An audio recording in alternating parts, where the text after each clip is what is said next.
All right, so last time we recorded one of these was in late August. It is now October 16th, Yes.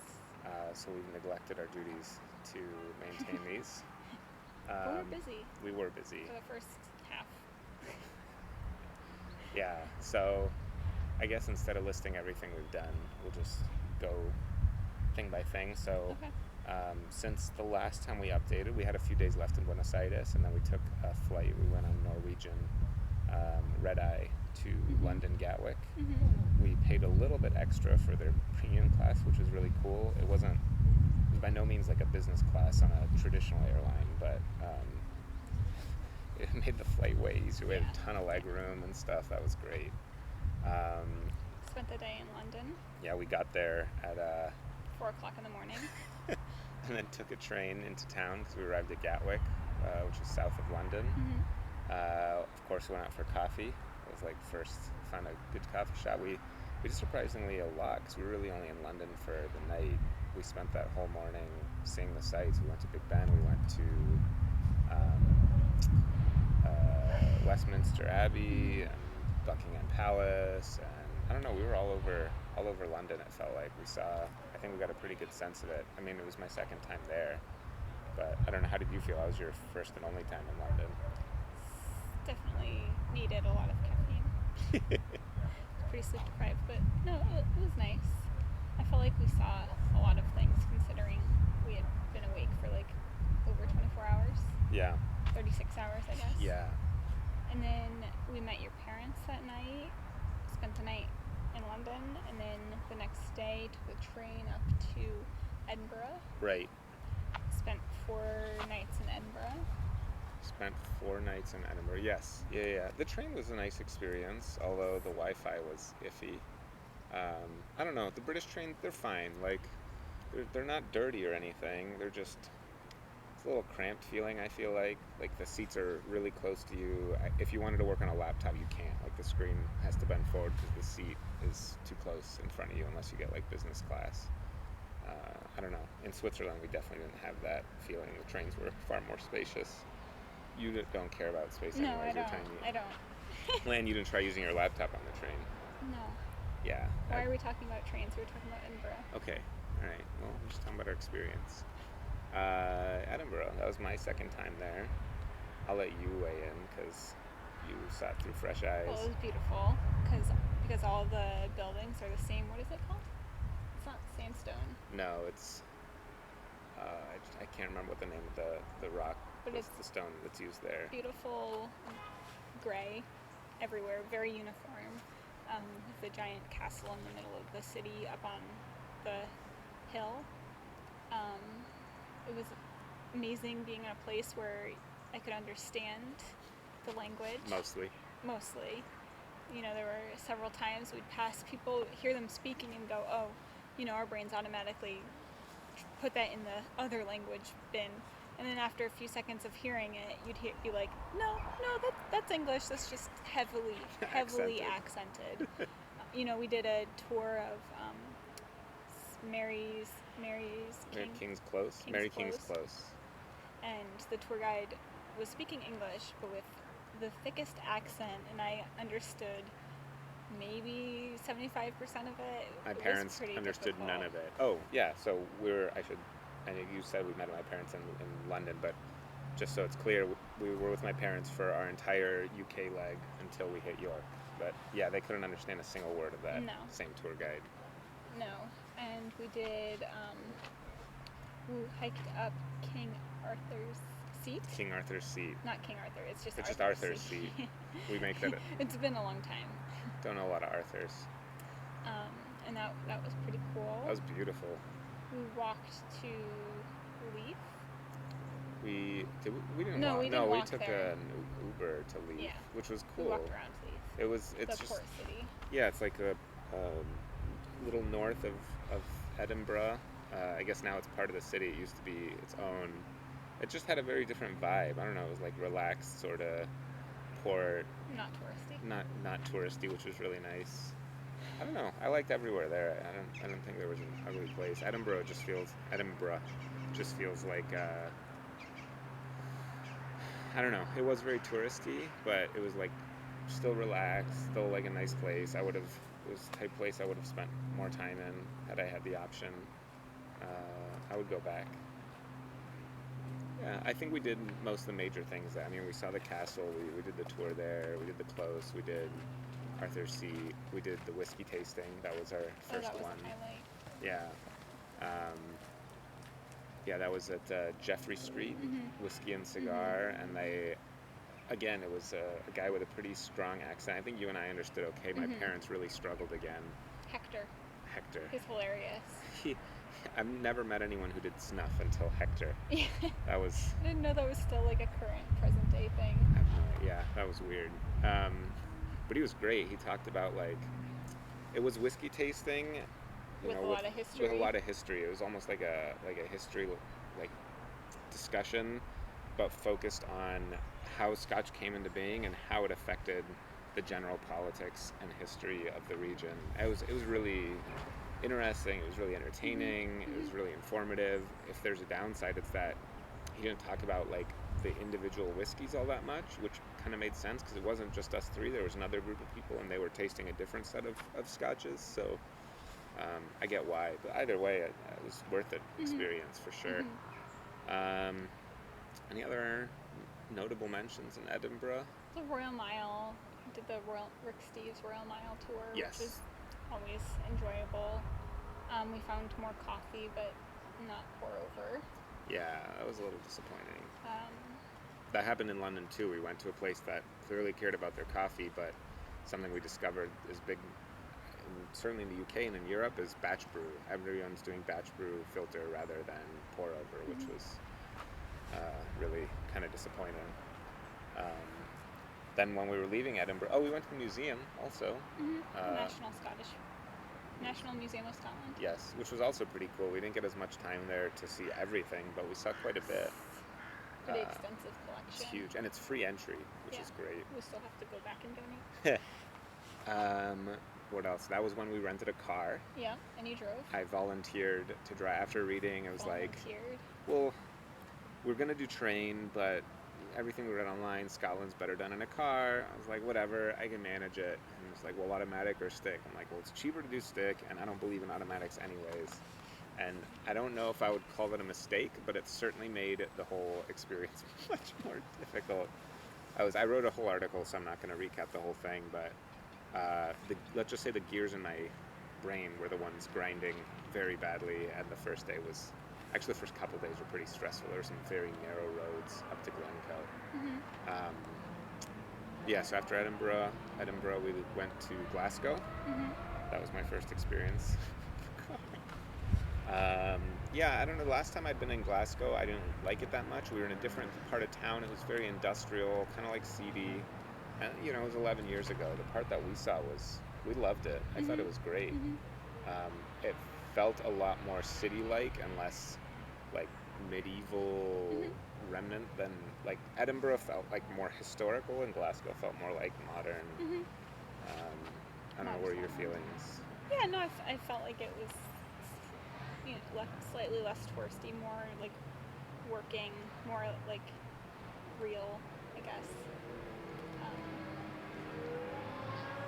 The first experience when we got there and we went to the coffee shop, the barista was just hilarious. Yeah, he was a nice guy. He was a super nice guy. If that was like my first impression, was this like fantastically friendly guy. Yeah.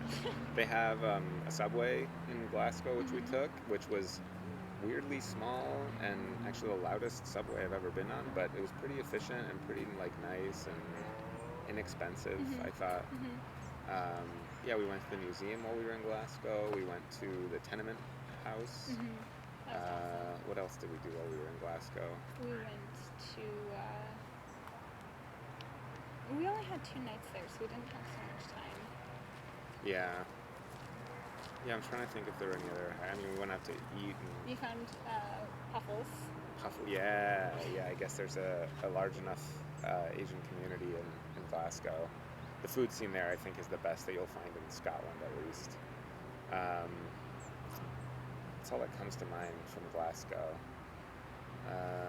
yeah, I guess so. After that, we took the car. We went up to Glencoe, and we stopped along the way in Luss, which is sort of like this old little village on the lake on the Loch Lomond. Loch Lomond. Um, oh, I'm gonna backtrack because it reminded me we did the Shabbat dinner with the rabbi in Glasgow, which was an interesting experience. That was very different. In Edinburgh, Ryan. Edinburgh. Oh, I'm backtracking too much. Yeah, My bad. I skipped over that on purpose. Oh, it was just an interesting experience. I don't know. It's interesting finding Jewish communities and sort of places you wouldn't expect to find them. Anyways, yeah. So we went up to Luss. We just stopped for the day. That was like where our opinion of Scots being the nicest people in the world was cemented, because we stopped and the parking there required change, which we didn't have. We'd been paying for everything with credit. And as we're there sort of looking at the machine, a guy comes over and he's like, "Oh, do you guys need change for parking? Like, here's a pound." We're like, no, it's fine. Like, we'll figure something out. He's like, no, here, take it. Do you want two? Do you want to park for more time? Like, here, take a second one. We're like, no. Yeah, that was. Is there a bee buzzing around me right now? But yeah, super nice guy. Picked up some smoked salmon and shortbread. Yeah, Scottish shortbread. And then we continued our drive up to Oban. Yeah. We And stayed across from the Oban distillery. We were there for 2 nights. we were there for 2 nights, I believe. So we booked a tour for the Oban distillery because now we like whiskey. And we did a day. We drove to Ellenabeich, Ellenby? which was an old slate mining town with a flooded quarry and stuff. It would have been nice to have done some of the islands, but that was required ferries and more like a whole day. Also, we weren't so sure how the weather was going to pan That's out. true. There was a bit of Yeah. on and off rain. Well, Scotland. Yeah. Oban itself, I don't know. It was like a nice little town, I guess. Yeah, I mean, the felt distillery. like a harbor. Yeah, distillery tour was great. That was a lot of fun. That was more focused on like the production process of making whiskey rather than the history of it. But still really cool. We found the Oban Chocolate Company, which had great stuff, chocolate and waffles and whatever. I went to the castle. Yes. Dunolly Castle. I don't know. The pronunciation, it always looks different than the way it's spelled. Yeah, that was an interesting detour. I don't know if I would have needed to make like a No. special trip out there, but it was kind of interesting. Yeah, I don't know. Those are the highlights of Oban. Then we continued our drive up on our way to Skye. Yeah, we stopped in Fort Williams. And that was one of the few places I actually found pour over coffee, which was pretty good, although the place was proudly and very vegan. So, I don't know, it just like, I got a peanut butter and jelly sandwich, which was good. That was, that's what you get at a vegan restaurant, I guess. Yeah. And we took the cable car up to Ben Nevis, which is the highest peak in the UK. Yes. Yeah, we did a little hike up there with what little time we had. It was really windy, kind of cold, but the views were spectacular from up there. Yeah, So that was a nice detour. And then we, sped over, kept going up into Skye, across the bridge. What's the bridge called? Skye Bridge? Skye Bridge. I think we took pictures. I don't remember if we took a video. No, it was just pictures. And then we stayed in Portree, which is the largest town on Skye, and we were there for 2 nights. Skye is incredibly expensive to stay at. Yeah. It was like twice the price of any other accommodation. There are no hotels on the entire island. It's just B&Bs and stuff, as far as I could tell. Guest houses, hostels, that sort of thing. We had our first full day there was Downpour. totally rained out from doing anything, which was sad. We walked into town for coffee and came back and just like drenched. squelching shoes. All our clothes were totally wet. That was a bit of a wash, but the place we had was nice. Sky is beautiful, and then we had the next day, thankfully. Next morning. Next morning. Because we had to drive to Inverness from there. Right. So we only had the day. I mean, we spent most of the day on Skye, and we did a lot. We packed a lot into that day. We went to Fairies Glen. I have video of that. That was sort of otherworldly. The Kirain. Is that the hike that we did? Sorry if I butchered it. Yeah, I have no idea how it's pronounced. The hike was great. The weather was gorgeous. perfect. We didn't even get to finish the hike. We got quite a ways in. I think it was like an hour in at least, hour and a half. But there were a lot of tourists there. There were a lot of people hiking, but it sort of thinned out as you got deeper into the hike, and that one was absolutely worth it. Also, as stressful as driving, it was kind of nice driving around sort of. I mean, on Skye, I think there was, like 20,000 people or 15,000 people that live on the whole island, which is pretty large. And so you didn't come across people that often, but there's a lot of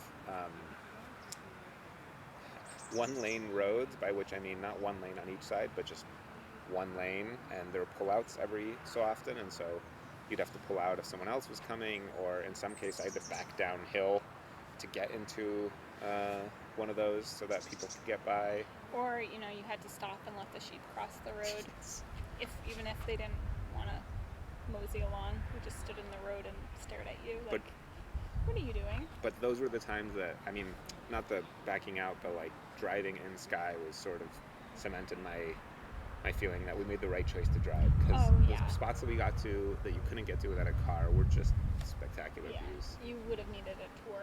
Yeah. To buy a tour. After that, we saw what are the cliffs? Kilt Rock. Kilt Rock.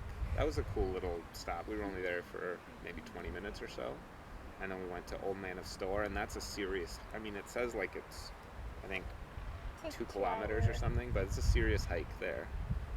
We were kind of short on time, and I was kind of tired from the earlier hike. That would be one that you sort of dedicate a day to, I think, because it's steep and it goes on for a while if you want to get to the top. That was one of the highlights that day in Skye, because that's where we really got to see the sights, really get a sense of the island, and even then we only got to see the northeastern loop primarily. Yeah, there's a lot more to see and explore off the beaten path. Yeah, we went a little bit on our own, sort of driving towards the west side of the island. Towards Talisker whiskey. Yeah, we popped into the distillery, but we didn't do a tour there. And then we finished the day driving to Inverness and saw Loch Ness along the way. No monster sightings. And Inverness, I didn't really know what to expect. I think there's only like 50,000 people that live there, but it's like a mini city. Town is the wrong word, because it feels like a city. It's just small. There's another like big castle there, and it's semi-medieval-y, I guess. It's quaint. I'm really glad that we went to Inverness. I think that's a lot of people will use it as a jumping off point, but not a lot of people go with the intent to go to Inverness. And I think it's worth it. Yeah. I would go back. Yeah. There we did find some great pour-over coffee. Unfortunately, it was in the last week. They'd be open. Little Bird Coffee House was shutting its doors, unfortunately. And that was where we had probably our highlight of our whiskey experience for sure, and one of our highlights of Scotland as a whole, which was the whiskey experience at Highland Malt Whiskey experience at McGregor's pub. That was super cool. I mean, it was sort of like history, but there was like, they would sing traditional songs, and they would talk about the whiskey and what you're supposed to get out of it. So just overall, that was a fantastic experience. What else? Inverness, I mean, we mostly walked around. We saw the castle. We didn't do any day trips from there. No. And then we were there for 2 nights. 2 nights.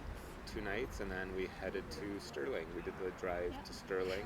Well, that's where we detoured to Aberfeldy. Oh, that's right. We got the recommendation at Little Bird to stop at Habitat Coffee in Aberfeldy, which is I mean, to me, I didn't know anything about it. I guess there's Home of Dewars whiskey. so yeah, Aberfeldy Distillery is there, which is the largest component whiskey used in Dewars blended Scotch, um, and yeah, I mean the town's only like 2,000 people, and we stopped at the cafe, and I don't know, it was really interesting. We got to talk with the owner. He made some great pour over. We talked coffee for a while.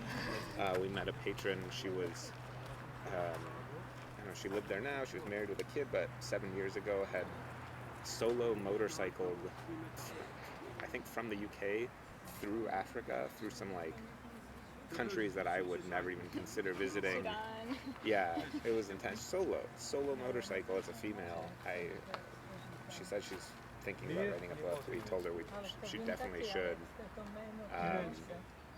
Yeah, it was just an interesting sort of detour that we didn't really expect. It was nice to see sort of a quaint Scottish town where otherwise we would never stop there. But yeah, we ended the night in Stirling, which We showed up at 5 o'clock to the Stirling Castle, which closed at 6. You know, we paid the full fare, and I think the guy behind the counter felt bad for us because he gave us the audio tours for free. Yeah. And we quickly buzzed through and did that. Stirling Castle was cool, but it was funny because they talk about they have some like sculptures of like Greek or Roman gods that were supposed to be like copying the Italian sculptures, and we like to show that I forget which king it was, but he was basically trying to show that he was very metropolitan and like, you know, hip and fancy and whatever, but they seriously looked like cartoon versions of the Italian ones. It was like Mr. Bean with the Whistler's mother, where he like draws the smiley face, and that's how those statues felt in comparison to the Italian. Yes, that's funny. So yeah, I mean, that night we sort of just chilled in Stirling after the castle, and unfortunately the next morning we had to leave. We stopped at a coffee shop there. That was another recommendation that unfortunately I think they did offer pour over at different times, but of course only batch brew in the morning, which was a frequent occurrence in the UK. And that's where we had to say goodbye to my parents, unfortunately. We got to spend 2 weeks with them, so that was really nice because I hadn't seen them since we started this trip, you know, back in May. Yeah, we took the train from Stirling to Edinburgh and then to York. And really our plan was to go straight from Stirling and get to Paris the same day, but we couldn't find accommodations for semi-reasonable price, and there weren't that many options even at ridiculous prices. We tried to book one and the guy for 4 nights, and the guy rejected our Airbnb application or whatever, saying that he wanted longer term tenants. I'm like, 4 nights is not exactly a short stay. We found a place that would do 3 nights, but it started the day after, so we figured, okay, York is a nice midpoint. I remember being there years ago. It was kind of cool. Well, I'll let you talk about York, because again, that was my second time there. I mean, it was an old walled city. The walls were originally built by the Romans in 71 AD. No, CE. CE, same thing.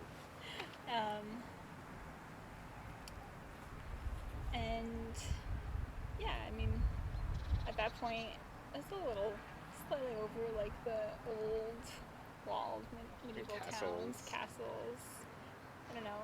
You always hear about people traveling through Europe getting castle fatigue, and at the time when I heard that, you know, many years ago, I was thinking, how is that possible? Like, it's so exciting to see all these different castles, and having visited, I don't know, several castles throughout Scotland and you know, walled cities, it's kind of like, okay, now I get it. It kind of are not one and the same, but after similar. a while you're just ready to see something new. Yeah, my feeling it's nice to visit once. I think the second time there I was like, oh yeah, this is the same as it was. There's really once you've seen it, there's really no reason to go back there, is my feeling. But you know, it was on the way. It would have been cool to go to Canterbury or Dover, and we looked into that, but that's along the south coast of England, and it just didn't really make sense for us to hightail it there just for a night. We wouldn't get to see anything if we were leaving the next day. So we spent the night in York, took the morning train to London. We got to go see Mayleaf, tea shop I've been following for years, so that was pretty cool. But Don was out getting a sonogram with his wife was getting a sonogram, or ultrasound. She was pregnant. Yeah, so we just missed him. But it was still cool, to see this tea shop I bought stuff from over the years. I think that was the main thing we did in London that day. We'd seen most of the sights. Yeah. And then took the Eurostar into Paris. Mm-hmm. We arrived that night. Mm-hmm. Our Airbnb in Paris was 7 flights of stairs up. So that made me very thankful that we were traveling with backpacks. I was just thinking of people we saw, 2 large suitcases, hard cases. I can't imagine someone like that staying in the place we had in Paris, because it would have been a nightmare.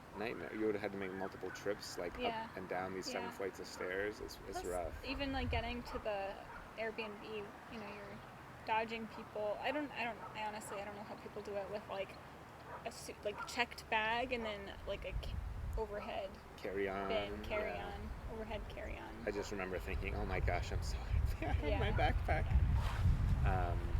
So Paris, that was my first time there. It was your second time. Second time. Finally a place where we got to say that. Yeah. Used my rusty French, which was an interesting experience. I talked a lot about in the blog already. So. Yeah, we started out with crepe dinner. Yeah. And I don't know, we didn't really do anything else that night. It was pretty much dinner and chill. We were tired. Yeah, we didn't go see. I don't think we went to see anything else that night. It was interesting. I don't know. It was kind of an unpleasant sensation leaving the UK, where it was like, oh, both of us understand people, no problem, to France, and we're like, oh, no.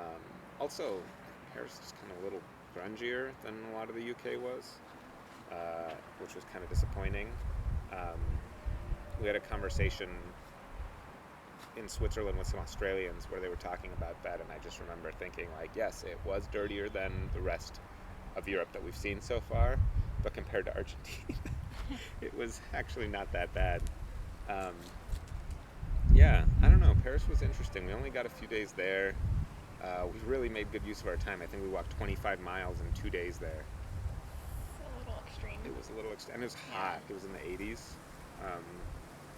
But I don't know, I had mixed feelings. I definitely want to go back because a lot was closed. We tried to go to Luxembourg Garden. They were closed for the protests. We tried to go see Notre Dame at sunset, which we knew we wouldn't be able to go in because of the fire, but it was these huge barrier walls put up that you couldn't even see the outside facade, really. So that was disappointing. But, we got to see the Eiffel Tower, which the tower is cool, but the area around it I wasn't so stoked. They let all the grass, I guess there was a drought, so I understand, but it was just dust, everywhere instead of grass, and it would swirl into the air and get in your eyes and stuff. I don't know, it just didn't look like the grounds were well maintained. There were people there who were trying to pickpocket or scam you. Mm-hmm. There were no police anywhere, even though it was full of tourists. I didn't love that about it, but I still had a pretty great time. I mean, some of the highlights were when we finally went to the what was that, market? It wasn't a farmer's market. Oh, yeah. It was it was the market, the covered market. Covered market, and you used your French, thankfully. You got fruits and bread and cheese, and the bread was from a different bakery, but that was our best meal there, and our cheapest. The bread was €1 and the cheese was €3. Yeah. Versus the crepes, which were €30. Yeah. That was absurd. Yeah. We saw the outside of the Louvre. I'm not going to recap everything we talked about in the articles, but just sort of, I guess it's better for us to talk more about our experience that doesn't really go down on paper. But I don't know, it felt very touristy. I heard a lot of English, both Americans and Brits. There were about 1 million people taking pictures of the Eiffel Tower, the pushing of the Eiffel Tower, and the Louvre. It was, you couldn't help but be in people's pictures. What was the museum we ended up going to? The Musée d'Orsay.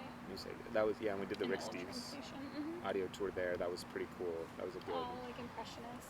Yeah, Beautiful. I'm always skeptical of particularly more modern art styles.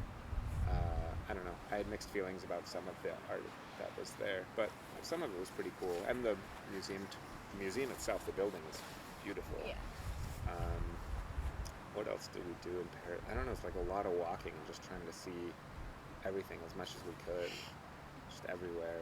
We stopped at that crepe shop with the. I don't know if he was Indian, um, based on his accent in English, I would guess, but he spoke like perfect French and Italian and English, and he was hopping between them. I was very impressed. Uh, yeah, most of what I remember about Paris is walking and like seeing stuff and taking pictures and walking, just walking, walking, walking, walking. Yeah, because that Sunday we arrived. We arrived on Thursday, I want to say, and then we left Sunday morning. Is that right? Yes, this was 3 nights. Um, Sunday morning we took the train to Switzerland. Um, through, Bern. Yeah, went through Basel into Bern, and that's where we like dropped off our stuff, and then our Airbnb hostess had given us some suggestions of what to do. She said to go to there's like a rose garden, and she's like, "Oh, you just take the bus and gets you there." We're like, bus? I checked on the map. It's like, I don't know. It's like Not that far. yeah, almost 2 miles away. We could walk that. That's no problem. After having walked over 25 miles in Paris and then Waking up early and having to hike up this steep road That to was get to rough. this viewpoint, And we're it was like, hot.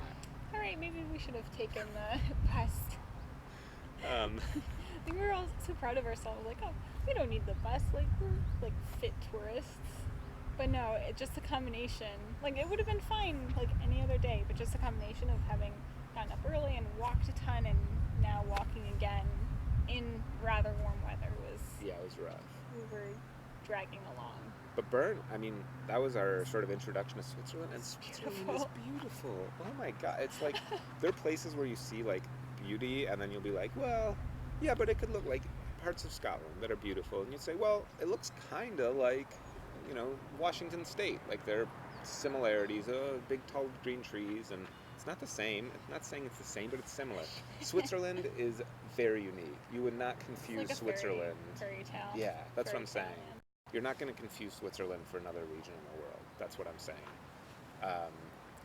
Bern itself as a city was cool. It was Clean, beautiful, safe feeling. safe. It was like the houses sort of dotting the mountains and the slope up. There were bears there because I guess that's what Bern is named after, is bears. So they literally just have like enclosed park areas where there are bears roaming, which was a little unexpected.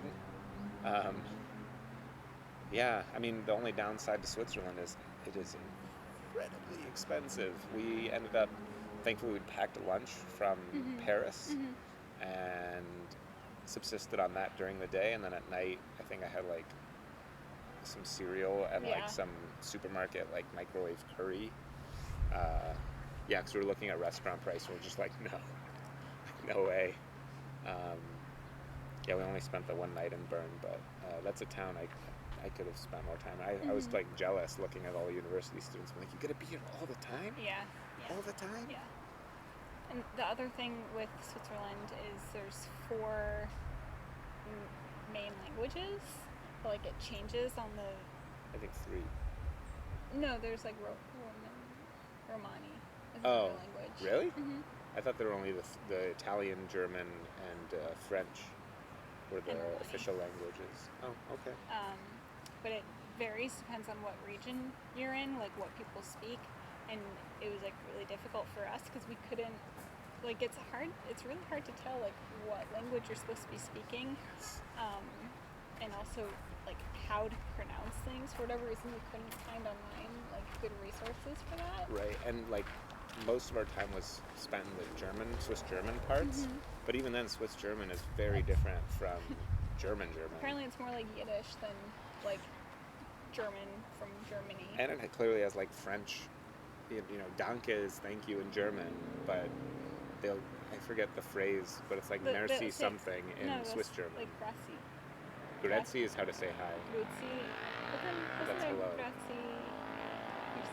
Merci something. You're right. Yeah. I don't know. It was weird. It was hard for us to manage it, but luckily, pretty much everyone spoke English. But it was so funny because anytime you ask someone, "Oh, do you speak English?" A little, like perfectly fluent in English, um, which was good because otherwise we never would have. I don't know how we would have managed. Yeah. Yeah, Bern. Other than that hike, we took it pretty. We were just wiped that day. Yeah. We hadn't gotten much sleep, and I was exhausted from the 15 miles of walking the day before. And we had a jam-packed itinerary for the next couple days. So we woke up in Bern the next day. We took the train to Interlaken and then into the Lauterbrunnen Valley nearby. We'd wanted to spend like 3 days. Initially, our itinerary for Switzerland was like, oh, we'll spend a week in Switzerland. But we started looking at accommodations and we're just like, nope, not happening.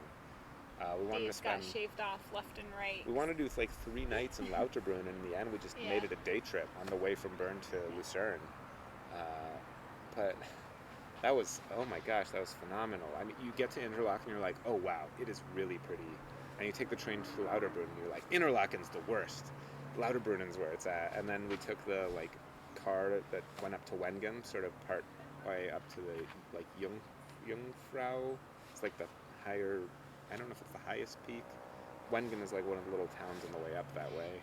And then we hiked down, but the Lauterbrunnen Valley is, again, I mean, fairy tale. That's where, what's his name? J.R. Tolkien got the inspiration for Rivendell. Also, that day, the weather was, like, very questionable, and I understand, like, when you're up in the mountains, like, weather can change, like, pretty quickly, and, so when we were looking at forecasts, it wasn't looking like it was going to be such a great day. Our original plan. It was raining a little bit in the morning. Yeah, it was. Our original plan was to take the train up to one of the peaks, and we were all ready to pay 70 Swiss francs per person for a round trip ticket, and the price kind of stopped us at first, and we looked at the weather and we're asked the ticket lady is it even worth it? And she must have had a forecaster, a TV screen to the peak, and she said, no, it's raining and snowing up there, you don't want to do that today. So we're all right. She was ready to sell us the ticket though until we asked her what she thought. She's like, oh, you won't see anything. Yeah. I'm like, what? Yeah. Help us out. Oh, yeah. It should be noted, we bought Eurail passes, consecutive Eurail passes. We're used to most of our trains being free, except in certain parts of Switzerland, it doesn't help you at all. Yeah. And this was one of those. I think there's a 25% discount on these tickets. And so that's where we were like, whoa, we're going to pay how much to go up there for a couple hours and hope that we can see stuff? So that's when we decided, well, we'll take the, $350 Swiss franc trip up to Wengen. Yeah. And, $6 for both of us. Yeah, there's a hike back down you can do. So that's what we did. It was beautiful. It was stunning, and it's definitely worth coming back to. Yes, highlight. If you can get to the Lauterbrunnen Valley, do it. That is one of our highlights of Switzerland. And it just sucks that we could only do it for the day. Yeah. We'll go back when we have real jobs. Yeah, an actual paid time off. Yeah. And then from there, after we were finished there, we got on the train back through Interlaken and... Why does it like me? Okay, it's gone. It's gone. We're good. Alright, so we took the train back from Interlaken to Lucerne. And we had 2 nights in Lucerne. We found this old prison to stay in, which was cool. It's a hotel. It was a hotel that they converted the old prison. Yeah. It was newly remodeled, yeah. But you were still in the prison. There was the bar on the window. Yeah, the barred windows, and they had all the locks on the door, obviously glued shut, so you couldn't actually lock someone in. I tried to lock Ryan in, but it didn't work. The rooms looked very Spartan, pretty small. Yeah. But the beds were really comfortable. The bathroom they built into there was really nice. They had a big common area where we could hang out, and they had good Wi-Fi there. I really liked that place. Yeah. And Lucerne also was beautiful. I didn't really know what to expect getting there. I knew it was one of the larger cities, and when we pulled up in the train and stepped out, and it's evening time, the view from the river and all the buildings stretching out, it's this is awesome. Definitely a photographer's daydream. Yeah. The first day we were there, we took it pretty easy. We were, oh, Just fly. I'm being attacked. It's gone, right? It's gone. Yeah, we were pretty wiped after the previous few days. Yeah, we did sort of the highlights of the town. I think most of what you do from Lucerne is like, again, go to the surrounding areas. There are tours up and around the surrounding mountains, but we like went to the old. Those all cost money, and our train pass did not cover it, so that got axed pretty quickly. And we were, we were We were pretty exhausted, tired. yeah. We went to the old towers there, got some good views of the city from there. We went to Cafe Tacuba, the coffee shop run by the El Salvadorian. Got to speak Spanish. Yeah, got to use my Spanish for the first time since leaving Argentina. Got some great pour over there, and that's where we restocked on coffee. Switzerland has a very Italian coffee culture, which means that they drink espresso and it's over roasted. And anyways, let's just say it was nice to find quality coffee there. And then, yeah, we decided to relax, do some work. We worked on the blog. Yeah, we went out to dinner. We that's where the Australians I mentioned earlier, they were hanging out at this Korean sort of what's the fast casual type of restaurant. So number 1 on world's nicest people, Scottish people. Yeah. Number 2 nicest people, Australians. Yes. They struck up a conversation with us. We talked about the trip. We talked about politics. I thought it was great. It was just a really nice experience. We shut down the restaurant, and they were like, "Oh, sorry, like, what, you eat your food?" I was having a great time. Yeah. It just like time went by so quickly. We were just gonna go out and get a quick bite to eat, and we ended up hanging out with them for a while. That was really cool.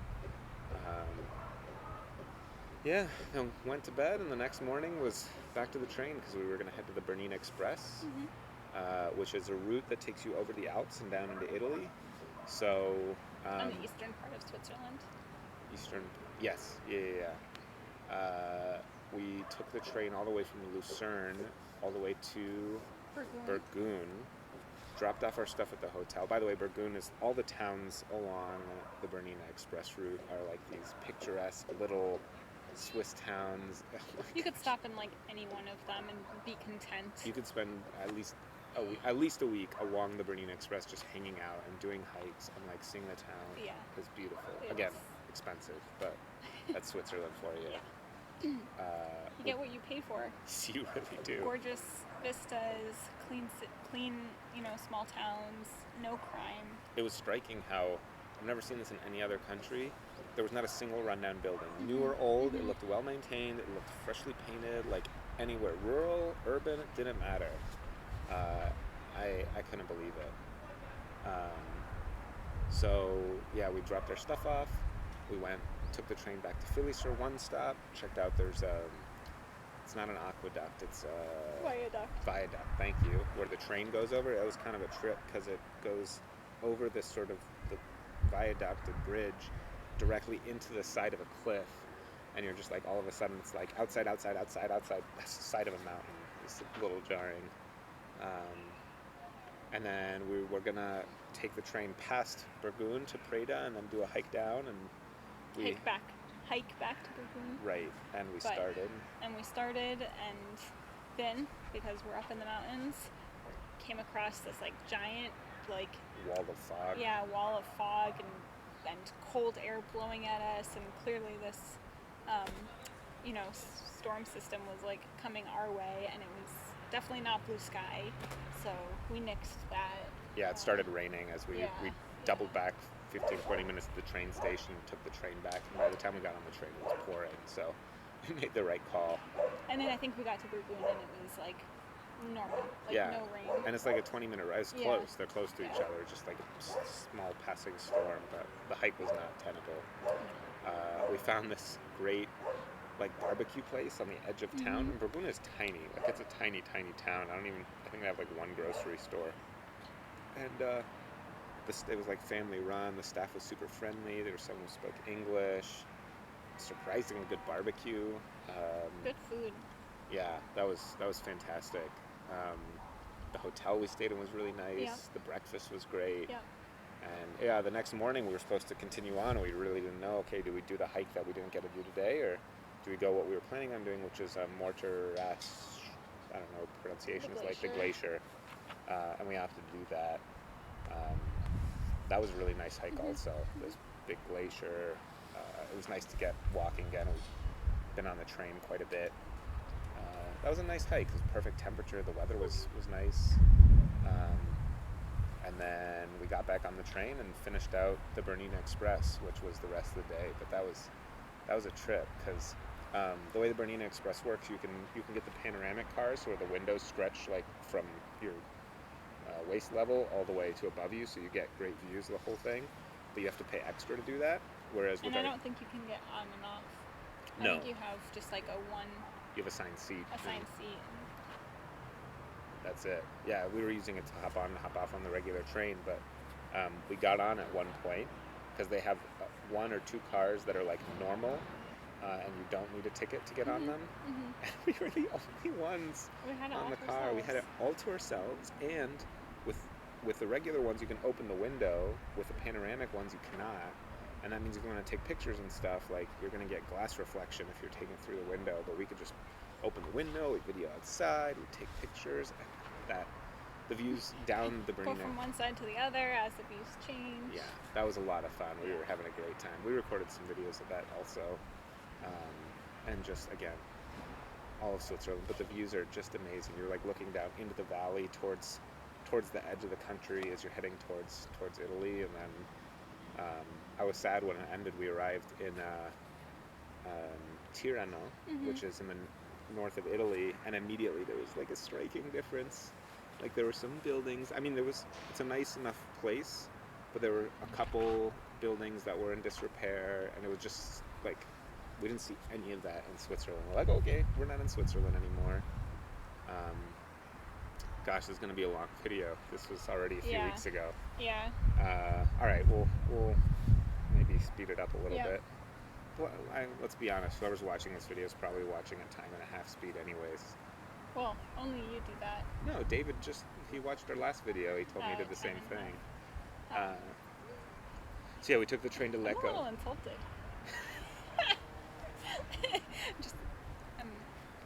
We took the train to Lecco from Tirano, and this was our first indication. Like in Switzerland, I sort of left out a part where we wanted to drop our bags off before hiking the glacier, and normally you'd pay $5 per bag to do that. And the person at the desk at the train station was like, "Oh no, don't worry about it. Like it's free."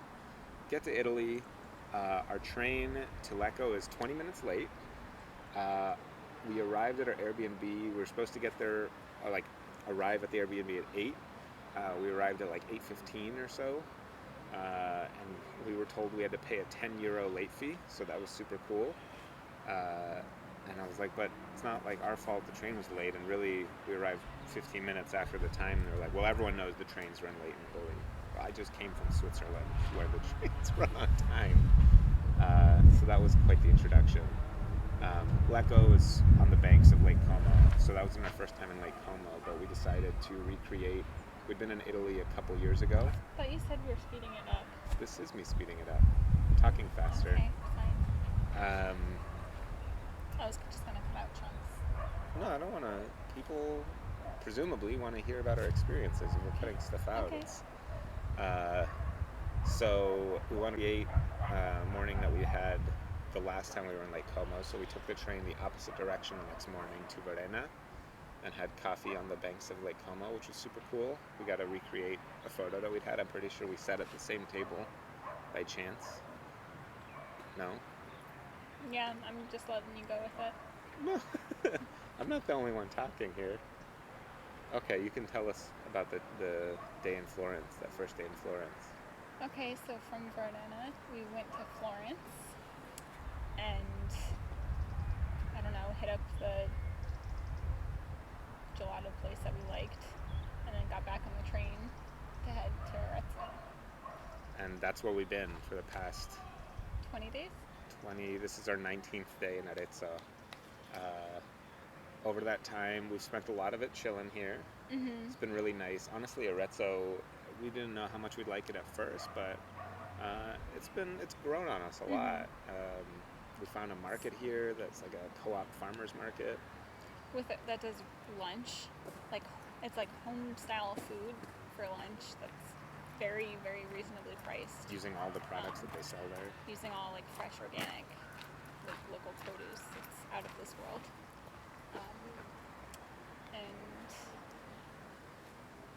yeah, no, just enjoying like slowing down and catching up on all our blog stuff, and occasionally taking day trips. We went to We've done Florence a couple times. We did my birthday. It was going to be dinner, but we did a birthday lunch there. That was really cool. On Monday, I think last week we went to Orvieto. Well, in Orvieto, I don't know, it's sort of again an old medieval kind of cities. Hilltop. Yeah. Which direction was it in? From here? From Arezzo? I don't remember. I'd have to look at a map. Tuscany or something? Honestly, I don't remember. But I don't know. It was kind of a nice experience to see a different town. It was a little more touristy. No, it's on the way to Rome. It's south of here. Yeah. It's along the route. It was a little more touristy, a lot more quaint. Arezzo, like, there's a medieval feel to it, but there's also like real city. It's sort of in between, which makes it sort of a nice balance. But Orvieto was a nice detour. And then this week we went to Rome. We did a day in Rome. We walked another 15 miles in one day. Saw a ton of stuff. The Colosseum, the Pantheon. Yeah. Well, we paid to do the Colosseum and the Forum, and then we just did Rick Steve's walking tour for like the historic Rome and the Jewish quarter. And the Jewish quarter, which. Yeah. I know we're bouncing around time-wise a little bit, but the previous week we did a tour at Cafe River. I was looking for specialty coffee in the area, and there aren't a ton of options. Cafe River, they supply most of the coffee in the area. They focus on single origins and working directly with farms, which is cool. But why don't you talk about how that happened? I was searching for specialty coffee and near Arezzo, and they were the only ones that came up. So I emailed them to ask, like, hey, your facility, is it, because a ways out of town, is it a cafe, or like where can we get it? They said no, but you're really not going to find a ton of specialty coffee or any pour over in the area, or in Italy in general for the most part. But how would you like to come do a tour of our roastery and like roast some coffee? I said absolutely. So we went to do that, and we had an awesome time seeing the roastery and the equipment and everything. It was super cool. It was my first time seeing any of that stuff. And they have an Ikawa professional, like it's a mini roaster for like micro roasting. So we got 3 coffees that they roasted for us on the spot. It was great, like talking to them about coffee and Italy and recommendation. I don't know, the whole day was great. That was a really fun, unique experience. I'm really glad they invited us to go, because that was super cool. What else? Yesterday we went to Assisi, and that was also a highlight. I'm really glad that we went. Apparently it's where Franciscan tradition comes from, the Franciscan monks and all that. That's where it started. And yeah, apparently it's one of the most well-preserved medieval towns in Italy, because of the bubonic plague that hit there, so it never really got updated like some other nearby cities. But it's quite striking, built again on top of a hill. The architecture's beautiful. There's like every part of that town was photogenic. It was also clean, and the food was good, and I don't know, it felt very authentic. I saw more Franciscans there than I've ever seen in my entire life, which was kind of a trip. I think that sums up most of our experiences. Again, we spent a lot of time chilling here in Arezzo, and just tried to make this video a couple different times, and it never worked out until today, which is our last day here. Yeah, we've been taking it easy. There's, we went to a food festival that was going on here. We found our favorite gelato place. But We even, I mean, buy even fresh produce and cook food at home. even from the beginning, you know, we plan on doing like different parts around the world, but like the most, like the biggest thing we're looking forward to was being in Italy for like a prolonged period of time, and so this Living was the Italian lifestyle. Yes, yeah, like in Tuscany, you know, and I think we were thinking a little more like rural, settling down a little more rural, but we're glad we picked Arezzo because it's, you know, it's kind of the best of both worlds. It was easy enough to take day trips around. We did do some, but we didn't take full advantage. We weren't gone like every other day, but I'm not complaining because it was a nice break, and we're not those types of travelers who need to be on the go every day. And we'd felt like we had been, you know, through Scotland, through Paris, through Switzerland. I think the longest stay we had was 4 nights in Edinburgh, and aside from that, it was always like 2-3 nights maximum. A lot of one-night stays, so it's nice to like plant yourself, relax, and now we're getting ready for another sprint coming up. But yeah, it was really nice, relaxed. We buy local groceries, we'd cook food here, we'd hang out, we'd go on walks. And Arezzo is along one of the high-speed pipelines, so there's high-speed train from here to Rome, there's high-speed train from here to Florence. Not to Siena, though. Which is annoying because it's much closer than either of those two cities, but most of the trains run north-south. So for us to get to Siena, it would actually take like, to put it in context, Rome, which is over, I think, 200 kilometers away, Siena is 60 kilometers away. It takes 1 hour and 10 minutes to get to Rome, and 2 hours and 40 minutes to get to Siena. So that never happened, unfortunately. Leave it for another trip. Leave it for another trip. So yeah, we're kind of sad to be leaving Arezzo. We're still looking forward to what's coming next, but it's hard to leave. It's sort of, you know, feels like home. We made friends with the places that we frequent. Like they recognize us. Those crazy Americans who hardly speak any Italian. Yeah. I would come back to Arezzo. I mean, there's a good chance that if we came back to Italy for prolonged stay, we'd probably pick somewhere different just to try something else. But I'd be just as happy coming to Arezzo. Yeah, and let it grow on you. The first few days that we got here, we were sort of expecting, like, we'd been in Lucca before, which is an old, again, medieval walled city.